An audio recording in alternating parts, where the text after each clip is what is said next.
Hey everyone, welcome back. You haven't missed much. We're starting a brand new best of 3. And top right, as the blue Protoss, he's Liquid MaNa. And in the bottom left, we have the yellow Zerg player. It's Elazer. PVZ to mix things up from the TVZ we just saw. All right, everyone wants to see it. Everyone knows they want to see it. Blink DTs. Oh god. Yeah, and MaNa's not a bad guy to hope to see that from. Here's the thing, though. Here's the thing that I really want to talk about, because everyone has this initial reaction. I had this initial reaction. Blink DTs, that sounds ridiculous. Like, how could you do that? It's very important to note that everyone needs to understand this. To get Blink on your Dark Templar, you have to get up the Dark Shrine, and then you have to, on the Dark Shrine, not on the Twilight Council, on the Dark Shrine, research Blink. So think about all those DT timings that people will go for and everything. Now imagine that comes like almost 100 or like almost 2 minutes later than that. That's when you finally get Blink out. See, the reason that I was all in shock and all, and mind you, I also calmed down at the initial 10 seconds of hearing about this, was that I wasn't worried about DT timings. You know, unfortunately those will occur, 2 base, even 1 base DTs, right? Because whenever something new is introduced, that's the first thing everyone does, is cheese with it. But it's just that, so you go for a 2 base macro opener Dark Shrine, and now it does cost a little bit more. It's not as easy of a macro game as it is nowadays with reduced Dark Shrine cost, because you have to get the Blink upgrade. It just makes them potentially so much worse to deal with. Like, every single time you've ever scanned and just barely didn't catch that one last ET as it goes off in the corner, is gonna happen with that damn Blink. And of course, as late game harassment units are going to get even more effective with that Blink. And that's why they did it, you know, to the late game survivability. That's why they made the Dark Shrine cheaper as well back in the day, was that they wanted late game harassment to be more of an option for Protoss. So that's the idea with it, but everyone knows that it's going to affect everything else too, like all the mid game and cheeses with Dark Templars. Do remember also, by the way, that when the DTs blink, they don't just blink and disappear and you're like, oh god, where did they go? They leave a trail of smoke behind them, so you know exactly the location that they blinked to. Yeah, that's a little bit better. So it's not exactly blink that will be the term used forever and ever. It's smoked, or whatever you want to call it. But I do think I know what MaNa is going to be looking to go for this game, as he is throwing down the Stargate opening. I guess just only 1 Stargate so far, but I'm hoping that this does lead into like maybe slightly faster carriers or maybe slightly faster Tempest or something. Yeah. There's 2 trains of thought really for, I think, pro gamers. There's the guys who want to use the new units as quick as possible and have a lot of fun, like Bly did last game. But you know, there's also the I want to win, so I'm going to stick to what I know. So that's usually, you know, we see the Koreans go for the standard, whatever works, and then it's the foreigners that experiment a little bit more, and so on and so forth. Yeah. And the fact that this is a MaNa versus Elazer and not Bly versus EJK, where we did talk about Bly just has a lot more experience and has, you know, been the more skilled player. You know, not meant to offend EJK, I think he'd admit that too. These guys have been facing each other in every single European tournament, like ever, okay? So their PVZ is historic, and to risk doing something like carriers might lose MaNa. Not just like $100 cup, but like a much bigger than $100 cup, because you guys have been awesome so far. But we do have 2 more Stargates on the way, and I don't know, man. I think this is where we have to start talking about the Tempest ability, because that seems like the most relevant thing right now, right? The Tempest ability is a pretty big deal, just because Disruption Sphere is what it's called. First of all, by the way, Tempest, they have like an increased supply, so now they cost 6 supply, originally from 4 supply. They had a slight change to their ground attack, where now it does 35 damage instead of 30 damage, but the anti-air is still exactly the same. But I would say the biggest thing is this Disruption Sphere ability, which you can think of it as like a really weak storm that lasts for a really long time. I think it's the best way I could describe it. So I want to make this kind of clear, I suppose. This is what I first thought when I first heard it. It's not like the thing they had in the beta. It's not that, like, you know... Shredder? What was it? No, not the Shredder. But it was like a Shredder, though, when you cast it, right? you cast it from the Tempest and it would just kill a building. Like, it would take, like, a modern amount of time. I know what you're talking about. They Yeah. have it in the co-op also. I'm trying to Oh, remember yeah, what it's they called. probably do. Someone will remember what it's called. But that thing was dumb. Like, you would cast in all the missile turrets and they wouldn't be able to defend their bases. You would cast it on their production. There was actually cheeses revolving around killing Terran production before you could do anything about it. Because the Tempest Rush was suddenly so much better with it. So, it's not that... Just to be clear, they're not bringing that back, but it is an additional spell the Tempest have now to make them not just like a bit better, I guess, in a lot of regards, but also to continue differentiating them between the carrier. As, you know, they were going to get rid of the carrier at one point because the Tempest overlapped, quote unquote. Yeah. Yeah, it is pretty different in that sense. And also, of course, having the AoE damage, but it is very light damage. But it can also, like, you can also deal with it. Like, if you have medevacs, you can heal things up. It does not affect air units either. It only affects ground, as far as I'm aware. But it lasts for 32 seconds.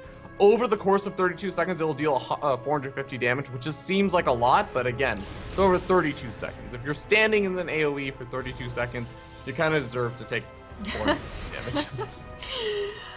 We talked a lot about the Tempest and the carrier, and it's actually neither so far. So we just got, like, seriously blue-balled. No, just kidding. This is a PG stream. But seriously, it's just Mass Phoenix. So while this seems like this should be something related, to the changes, it's not. These have not been changed. So this is just MaNa doing some trickery stuff that he's done before to other Zerg players. And it is going to be a trick, because he's kept these all hidden. You know, I think this is like even more like mind game level than before, because I think that Elazer might see all these Phoenix and immediately, this is a balanced test map tournament. You're gonna be thinking, oh, he's got all these Stargates. Is he gonna he's gonna transition to like carriers or something? Like, that's gotta be what he's thinking. But it's gonna be like a Dark Shrine coming out behind this. He's adding on some of those gateways. This actually seems like it's gonna lead into just a straight up more normal thing. And Elazer might actually over prepare for anti-air, even if he takes out the Phoenix. It's possible. Here to talk about Elazer, though, he didn't make any, like, extreme new units, right? But he did make a lot of Hydralis, which do have that speed buff and the range buff, so they're going to be more microable, and that is important. But it's so many damn Phoenix. This is such a surprise. It's 22 Phoenix to 25 Hydralis. So if there was, like, charge lots helping this out, I would totally believe... Well, actually, they don't need charge lots. They're still going to take on the Hydralis. Yeah. There you go. Baneling's also coming on in, by the way, as Elazer did make quite a few of them. And you have to remember, Banelings do have a bit of an upgrade. They have 10 additional health going up. So they are harder to take out, and especially since I would say a lot of Protoss units, they deal, like, damage in big bursts, like, once. And then if you don't actually, like, have the follow-up, if you don't have a lot of units, they actually have trouble killing off things like Banelings. And oh my god, I think that he's going to kill the third, too. He can't lift? Oh, he doesn't want to lift. Oh god, that was too late. Yeah. Ooh, that sucks. 31 workers left over too, because those Banelings went into the natural and ravaged that mineral line. Yeah, so like having Zealots or Adepts on the ground would have soaked up the Banelings. They might have gotten a couple more hits on the Hydralis, so you had more Phoenix left over, as it is we only have 10. And that still was, I think, a better trade for Elazer, who's on 72 drones and 4 bases. And just going to remax with Hydras. So it takes out a couple more Phoenixes, and MaNa is just going to tap out. GG. Elazer showing us Hydralis still pretty good across the matchups. Yeah. What do you think about the Baneling decision? I think he's just going for, you know, Legacy of the Void stuff, so. He figured there'd be a lot of charge lots or adepts. To be honest, Elazer had very poor scouting, and that probably should have killed him, but because he just simply had so much, it didn't. I don't even know what MaNa could have done differently, except not gone for a Dark Shrine, maybe, because then that would have given him more adepts. I don't know. The Dark Shrine didn't help that much. You know what I've actually been thinking about? Like, because everyone talks about, like, using the Dark Shrine and Blink to, like, run away. I don't know if this would be a good idea, but aggressive Blink forwards with Dark Templar, like, if you have 10 Dark Templar, and you just blink on to, like, 10 Hydralis, you'll probably kill all the Hydralis, actually, really quickly. Well, you if negate anything, that like, time using Vors in, then yeah, you would. Yeah, I mean, that's kind of... I mean, not exactly how the Dark Templar work, because you're not, like, shadow striking like 10 units, but No, but I get the image you're going for though because of Horizon specifically. But I do wonder if that's ever gonna make it into micro. That'll even work really. But Elazer did just take a game. MaNa did something a little bit weird. Maybe he'll bring it back to more normal, or maybe he'll try and abuse some new unit. We'll see. In the bottom right, he is the man. It's Liquid MaNa. And up here in the top left-hand corner, he is the man. It's Elazer. Yellow Zerg player. MaNa's the man. I mean, MaNa is the man who is down 0-1 right now. Elazer's okay. I really like MaNa. Oh, the jukes! Elazer with that throw. I really like MaNa because he does throw in like a proxy Dark Shrine every now and then, so I was looking forward to that attempt and trying something new, but he didn't try something new, he tried something old but still very, very rare. There you go, rare to find, so that's why I like watching him. And that's why I would love if he continued on, but also, not just because I'm, biased to MaNa and we see Elazer all the damn time, but also because I'm always worried, and as I quickly scan the bracket, I have reason to be worried. We run out of Protoss really fast. So, that happened in the map test tournament, and it's happening here. I think he is the only Protoss. So, I've always felt like Protoss has, in the past and like still to this day, been the race that oftentimes will like do the worst at the beginning of any major changes, and I think like Legacy of Void, it's not that like Protoss are as much reliant on having like super refined builders or anything, but I do feel like Protoss has always been the race that really does rely on like very specific timings and those kinds of things that take time to figure out. And if you aren't really well like executing a lot of those things very well, then you're just gonna do like significantly worse comparatively to like how the other races have the same situation, but it's not as bad. I 100% agree, really. They had a drastic change in Legacy of the Void, so it was understandable they did the worst first. Oh yeah. But even then it took a long time for them to get those timings out and to get their defenses set up since all-ins were so common. I do think that Terran had continues to have the easiest time adapting to new changes. Zerg is also like in the same vein as Protoss, has to learn so many timings because they're supposed to be reactive. Terran just kind of goes. Now with the you flow. gotta go mech, so good luck. If I have to go mech, I don't even know what I'm gonna do. I'm never gonna play this game again. I hate mech in StarCraft 2. Anyway, we have an all-in on the way, which is a lot more important to talk about. So MaNa's gonna scout this third base, so not surprised to see it here. He knew that was going to happen, but the natural not being taken yet, that is shocking. Oh, damn it, I want to show I forgot. The vision on the shades has been changed. So yeah, it's been reduced. He did see the third base because the Adepts actually shaded in here, but there is a chance had they not, that he would have been in trouble. So damn, keep this opportunity. And the important thing is he saw the Roach Warren, and he needs to go get his defenses up right now. Yeah. It's sort of funny that because of the vision change, there's also probably going to end up being a lot more situations where you'll see players finish their shades into bad situations where the units are just barely on the cusp of their vision, but they don't actually realize it until it's too late. Ooh, Dark Shrine. Ooh, much faster Dark Shrine this game. Zerglings and Roaches gonna try and get pretty aggressive right over here because there's only 20 workers out right now for Elazer. He did really pump out quite a few units, but I just don't see this doing that much damage. Yeah, and neither did Elazer, by the way. Even with Burrow, which I forgot to mention. It was on the production tab, but I forgot to mention it.